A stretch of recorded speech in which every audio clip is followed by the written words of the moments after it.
안녕하십니까. 한자어를 나누고 또 쪼개서 공부하는 분석 한자어. 오늘은 94번째 시간입니다.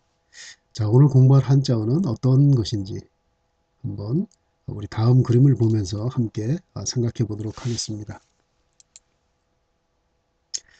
자, 여러분 이 그림을 보면 어떤 단어가 생각이 나십니까?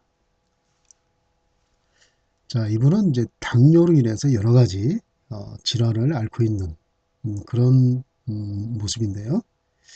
우리가 이제 이것을 이제 당뇨합병증이라고 합니다. 그래서 이분은 이제 당뇨를 앓고 있는 그런 모습인데요. 자, 오늘 공부할 한자어는 바로 당뇨병입니다. 성인 인구의 거의 한 뭐 400만, 500만 정도 된다고 하는 아주 굉장히 아주 지금 일반적인 병인데요. 사실 당뇨병이 위험한 것은 이 자각 증상이 없다는 것이죠. 스스로자 깨달을 각. 그러니까 우리 감기나 몸살 걸리면 뭐 콕콕 쑤시고 이렇게 아파야 되는데 전혀 통증이 없습니다. 그래서 상당한 진행이 되고 나면은 이런 식의 여러 가지 합병증이 발생하게 되는데요.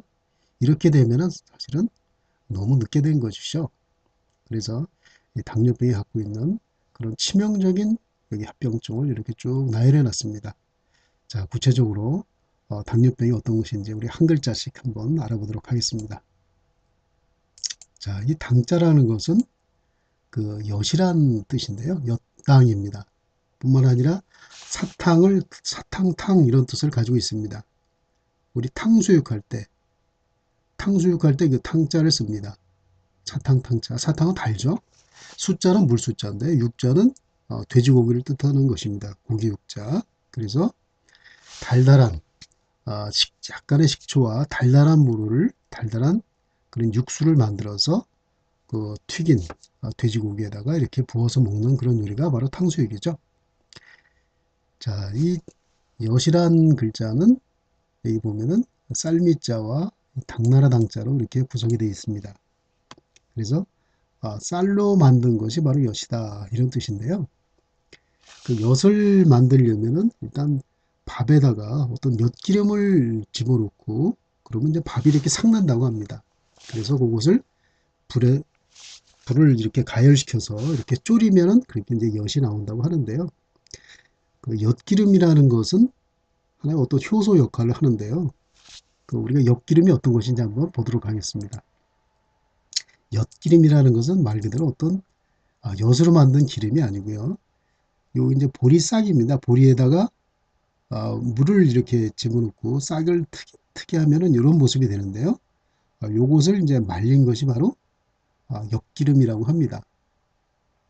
그래서 이렇게 엿기름은 어려운 녹말을 당분으로 바꾸는 효소가 함유되어 있기 때문에 이렇게 어떤 그 쌀이라든지 어떤 뭐 고구마, 뭐 옥수수 그런 것에다가 이렇게 엿기름을 첨가시켜서 그렇게 삭힌 다음에 불에 졸이면은 바로 이제 엿이 되는 것입니다. 이것은 이제 쌀로 만든 엿이 되는 것이고, 뭐 옥수수로 만들면 옥수수의 엿이 되는 것이죠.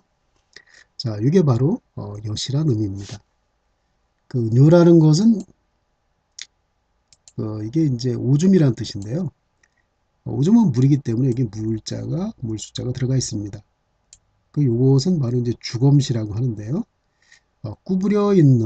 구부려져 있는 시체의 모습을 뜻한다고 합니다.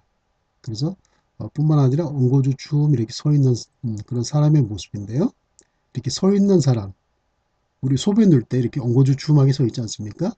엉거주춤 서 있는 사람이 엉덩이에서 이렇게 오줌이 나오는 모습을 어, 본딴 그런 글자가 바로 오줌 요자입니다. 우리가 이제 시체를 매장할 때 이렇게 구부려서 이렇게 집어넣는 이유는 우리가 그것은 이제 굴장이라고 하는데요. 굴이라는 것은 이제 굽히다 이런 뜻입니다. 장이라는 것은 이제 매장하다 이런 뜻인데요.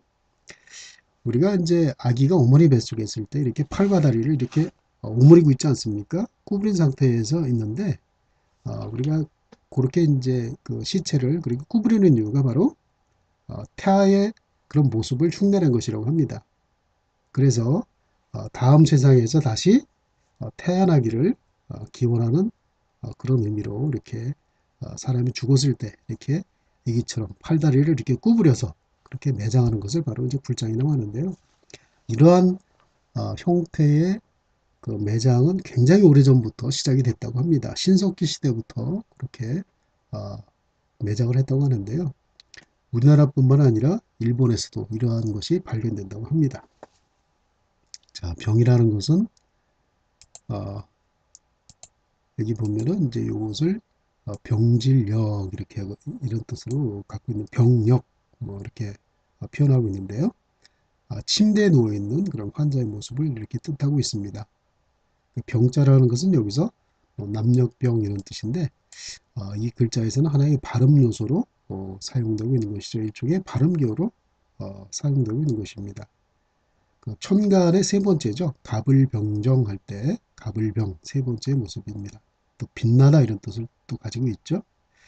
그렇다면 당뇨병이라는 것이 어떤 말인지 어떤 뜻인지 우리가 말을 만들 수 있겠죠.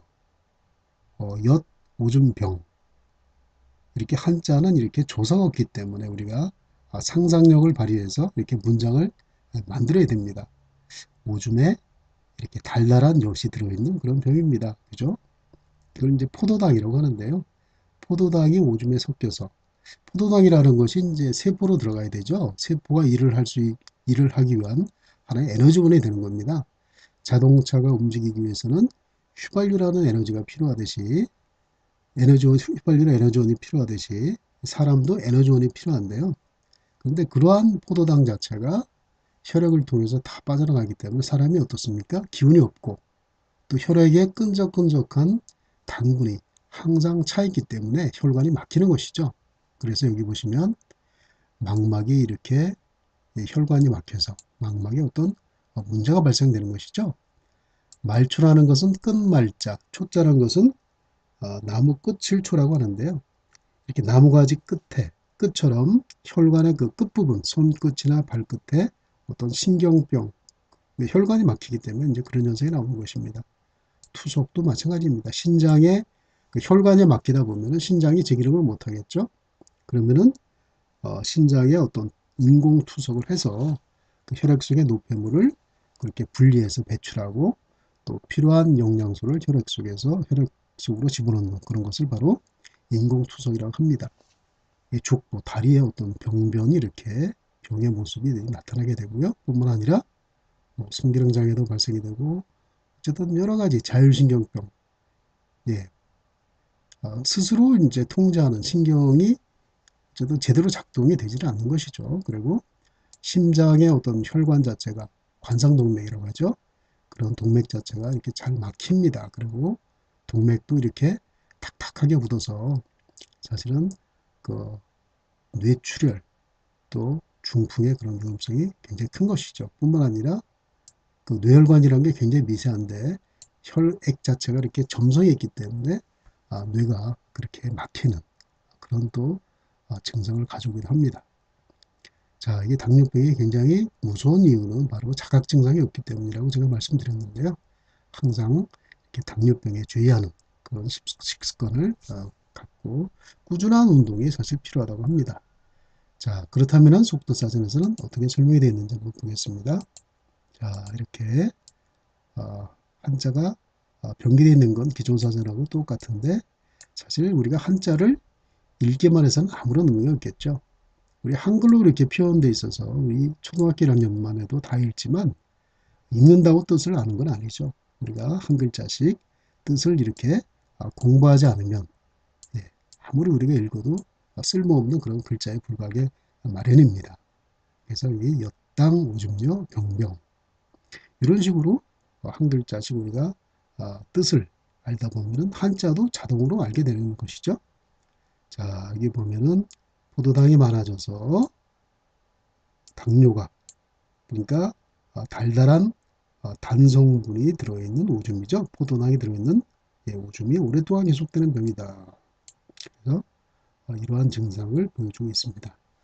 자, 오늘은 이렇게 성인병의 가장 대표적인 당뇨병을 우리가 한번 알아봤습니다. 오늘은 이것으로 마치도록 하겠습니다. 감사합니다.